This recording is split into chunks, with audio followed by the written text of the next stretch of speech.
یہ کوئی حادثہ نہیں ہے. حادثہ ہوتا ہے کہ اچانک کوئی چیز ہو جائے, کوئی قدرتی آفت آ جائے, کوئی ایسی چیز جو بیونڈ جو ہے ہیومن پاور ہے, ٹھیک ہے نا, وہ حادثہ ہوتا ہے. یہ تو ایک مجرمانہ غفلت ہے کہ آپ نے جو ہسپتال چلانے کے لیے ایک چیک لسٹ ہوتی ہے, SOPs ہوتے ہیں, اس کو فالو نہیں کیا. چیک لسٹ میں یہ ہوتا ہے کہ آپ آلات کی جو ہے ہمیشہ جانچ پڑتال کرتے رہتے ہیں, خصوصاً جو سانس پریت کے آلات ہوتے ہیں, اگر وہ AC ہو یا وہ نیبولائزر کا پٹنا ہو, دونوں صورتوں میں ذمہ داری جو ہے وہ انتظامیہ کی جاتی ہے. وہ آگ نہیں لگا دی تھی نا, تو کوئی اس کی وجہ تھی, تو اس وجہ کے اندر تو یہاں پر میں اس کو حادثہ نہیں کہوں گا, یہ مجرمانہ غفلت ہے, اور اس میں جو ہے احتساب ہونا ہے. یہ نہیں تھا کہ سیلاب آیا اور جناب وہ آ کے بہا کے لے گیا, زلزلہ آیا اس نے ہزاروں لوگوں کو مار دیا. یہاں پر جو ہے انسانی خطا ہے, یہ ایک طرح کا میں سمجھتا ہوں کہ قتل ہوا ہے یہ ان بچوں کا, ٹھیک ہے نا. اچھا, جب ہم نے یہ تصور کر لیا کہ جی اگر یہ بات ہے کہ جی غفلت ہے اور مجرمانہ غفلت ہے, تو پھر اس کی اکاؤنٹیبلٹی ہونی چاہیے. اکاؤنٹیبلٹی کہاں سے شروع ہوتی ہے؟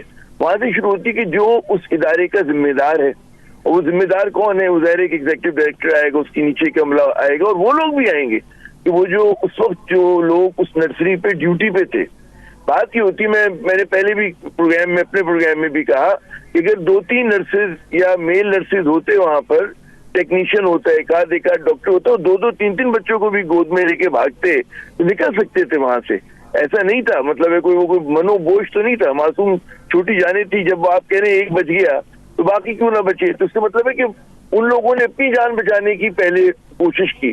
اگر 3-4 لوگ ہوتے تو ایک کو بھی لے کے بھاگتے, تب بھی 4 جانیں بچ جاتی. اگر 2 کی ان میں اللہ تعالیٰ نہ دیتا, 3 کی نہ دیتا, وہ دوسرا چکر لگانے کی ہمت نہ کرتے, اس کا مطلب ہے پھر وہاں پہ جو عملہ تھا وہ کہاں تھا, کون اس کا ذمہ دار ہے, ٹھیک ہے نا. تو اس عملے کی اکاؤنٹیبلٹی ہونا چاہیے کہ اگر آپ لوگ کی ڈیوٹی تھی تو کیسی ڈیوٹی آپ لوگ پوری کر رہے تھے, کون ڈاکٹر تھا, کون نرسز تھی, کون ٹیکنیشین تھا.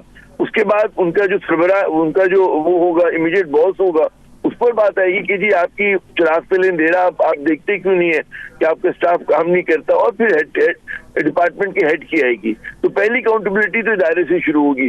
باقی یہ سمبلزم ہے کہ آپ نے سیکرٹری کو جو ہے معطل کر دیا, انشاءاللہ آپ دیکھیے گا, اور آپ دیکھیں گے 3 مہینے بعد وہ کہیں اور بیٹھے ہوئے ہوں گے, 4 مہینے بعد کہیں اور بیٹھے ہوں گے. اچھا, مصطفیٰ کمال وہ بے شک کہیں کہ جی ظاہر ہے کہ میں نے بڑا محنت کی ہے. اب جو میں ان کی انٹرویو سن رہا تھا, یقیناً کی ہوگی انہوں نے, لیکن اگر سمبلزم میں بھی فرض کریں کہ وہ براہ راست نہیں دیکھتے, منسٹر جو ہے ہر وقت خود وہاں نہیں بیٹھ کے ڈنڈا لے کے بیٹھتا, ایک تو انہیں نظام ڈیولپ کرنا چاہیے جو بھی منسٹر ہو, اگر وہ نہیں بیٹھتے تب بھی اگر آپ سمبلزم کے طور پہ استعفیٰ دے دیتے, ٹھیک ہے نا, آپ کی واپسی ہو جاتی. لیکن آپ کا نام ہوتا کہ جی MQM کا ایک ایسا وزیر تھا کہ اس نے پاکستان میں تاریخ رقم کی, اور وہ یہ نہیں ہوا کہ گل پلازا جل گیا اور کسی کی اکاؤنٹیبلٹی نہیں ہوئی, کسی نے استعفیٰ نہیں دیا, کسی نے نہیں پوچھا, ٹھیک ہے نا. آپ کہتے نہیں جی میں اپنا جھوم کے سر دیتا ہوں, بے شک میرا قصور نہیں ہے, قصور ان لوگوں کا ہے, لیکن میں ذمہ داری لے کے میں بطور وزیر میں دیتا ہوں. آپ 2-4 مہینے کے بعد آپ بھی دوبارہ وزیر بن جاتے, کسی اور محکمے کے بن جاتے, لیکن آپ کو سمبلزم بھی کرنا چاہیے تھا. دوسری بات ایک اور بہت, اگر آپ مجھے موقع دے کہنے کا, بات کی ہوتی کہ بالکل ایکسپیکٹ نہیں کرتے ہمارے وزیروں سے اور ہمارے جو بھی بڑے بڑے لوگ ہیں کہ وہ تعویلیں دے اپنی کارکردگی کی. انہیں تو مطلب یا وہ جھنجھلائیں سوالات پہ, بے شک وہ سوالات جو ہیں کسی بھی طرح سے کیے جا رہے ہیں, اس کا لہجہ بہت ہی باغیانہ ہو, غصے میں ہو. آپ کی ذمہ داری بنتی ہے کہ آپ جو ہے مرہم رکھے زخموں کے اوپر, آپ نرمی سے بات کریں. تو مجھے وہ چیز بھی نظر نہیں آئی ہے. تو اصل دکھ کی بات ہے کہ آپ کو ایک کہتے ہیں نا, اس بہت ہی دکھ کی بات ہے, بالکل صحیح بات ہے. نہیں ہے.